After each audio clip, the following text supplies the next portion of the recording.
একঘেয়েভাবে পটল খেতে খেতে সবার বিরক্তি ধরে গেছে। আর একঘেয়ে জিনিস নয়, আজ হবে একটা নতুন জিনিস, দারুণ খেতে। চলো শুরু করি পটলের একটা নতুন রেসিপি। আজকে হচ্ছে পটল পোড়া। প্রথমে পটলটাকে এভাবে কেটে নেওয়া হবে, দুই দিকের মুখটা কেটে নেওয়া হলো। তারপর মাঝখান দিয়ে একটুখানি এরকম চিড়ে নিয়ে তারপর ভেতরে 1 চিমটি করে নুন ঢুকিয়ে দিতে হবে। তারপর এইভাবে শিকে গেঁথে গেঁথে উনুনের মধ্যে এভাবে ঢুকিয়ে দিলেই আর 10 মিনিট পর পর একটু করে ঘুরিয়ে ঘুরিয়ে উল্টে দিলেই তারপরেই পোড়ার এই অবস্থায় চলে এলে আপনারা তখন পটলগুলোকে আগুন থেকে সরিয়ে নেবেন। আপনারা এটা গ্যাসেও করতে পারেন, তবে গ্যাসের ফ্লেমটাকে লো করে দিতে হবে। এরপর পটলগুলোকে এইভাবে খোসা থেকে ছাড়িয়ে নিতে হবে। এগুলো ছাড়িয়ে নেওয়া হয়েছে।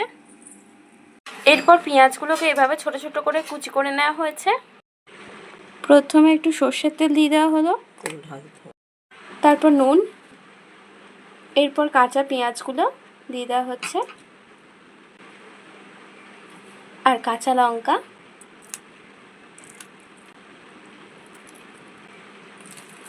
এবার সবটা ভালো করে মাখিয়ে নিলেই কিন্তু পটল পোড়া রেডি হয়ে যাবে।